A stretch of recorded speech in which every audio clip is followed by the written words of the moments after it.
This is going to be real quick, how to develop kind of psychic or telekinetic abilities.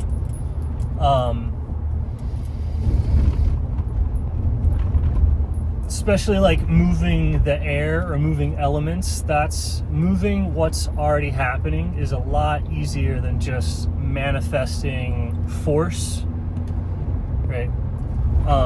But to influence air currents, clouds, vibes, moods, thoughts, emotions, things that people are feeling, that's all happening in the psychic medium that you exist in. So imagine that you're in a field. You are in a field, right? And that field, whatever density it's at, air or water, it all works the same way. And so you at first notice, like, normally when you move through a field or a medium, nothing much changes. The medium or the field just moves around you, and not a huge amount of stuff happens. Right, like as your hand moves through the water, the water around you doesn't move. There's not a lot of systemic effects. So there's a couple of different ways to start having systemic effects on the field or the medium around you in a non-local way. One of which is to develop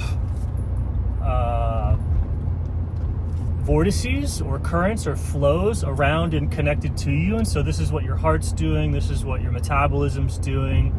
The cycling of the oxygen and the blood. And so what you're doing in that medium of consciousness is rotating it or spinning it, and this creates a gyroscopic effect where it starts to drag through the medium, or it creates like a long vortice. So imagine as that energy's flowing, it's creating a kind of a tornado sort of thing. And so as you move that, because you've created this vortice through your habitual cyclical movements, you have what is essentially like a fin or an extension of force going out into the medium, and you'll notice that will let you move things a little bit further away. So as you get that vortice, you can kind of whip it or do that stuff. And that's what's going on with when people are moving in funny kung fu ways, you're moving through the medium in such a way that these vortices aren't broken or detached from, and you're actually dragging them with you. And so that extends the influence or the effect of your mind into space further. And so you'll be able to feel or move other people, like in a martial arts sense. It's like if you're wrestling, you can kind of insert the decision for them to sit down by moving the field or the medium in the body. And by feeling that, you're also which brings up like the third way of influencing things from a distance is feeling the vibe of the space and just kind of like going up and down. And this does the same thing as if you're in a pool and you're going up and down. At the right rate or the right frequency, the whole medium starts to like vibrate. So this is like at a rock concert, right? This is happening at rock concerts. People crave this all the time. This is why people go to see public speakers, musicians, all sorts of things, is that people are looking to have that vibe where they feel the larger medium is moving them, right? Like a church service, like an emotional church service. And so this is like rain dances, right? Like if you want to influence the clouds or the sky up there, you want to start to agitate it so it starts to rain. They're doing that dance to this beat, and they're moving up and down in the medium of consciousness at the right frequency, at the resonant frequency, and eventually the whole space starts to vibrate. The larger and larger space starts to vibrate. And so you have to find every space or every volume, every medium has a resonant frequency. And so you can tune into that resonant frequency with dance or with movement, and that allows you to start influencing things further away. Just like if you're pumping waves in a pool, you can start to make the kid at the other end of the pool go up and down. And so that's the general principles by which psychic ability is unlocked, right? You can do, if you do repetitive focus mantra work and you're saying a thought over and over and over and over and over again, this eventually creates a rotational pattern in your mind, a cyclical pattern, off and on pattern, or an up and down, right? Like that in your mind. And you're doing it, and since you're doing it and causing it, you start to be able to feel how that pattern interacts with other things, and that essentially creates an antenna. And so the mind you can listen to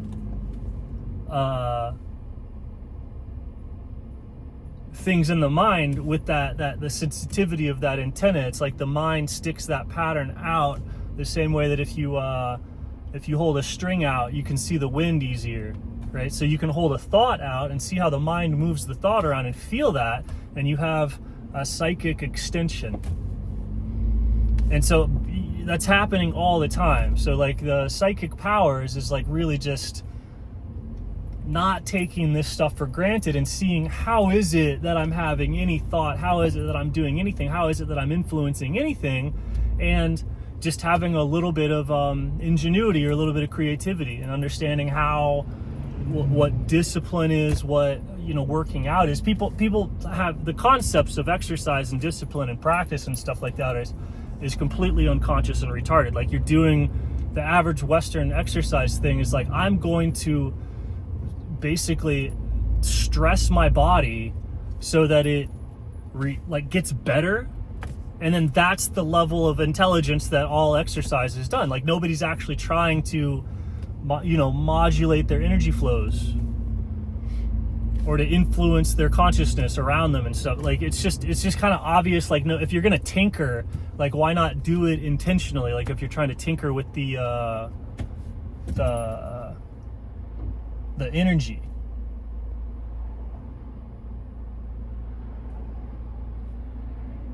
That's, this is essentially what Qigong is. I assume this is how they're thinking about themselves.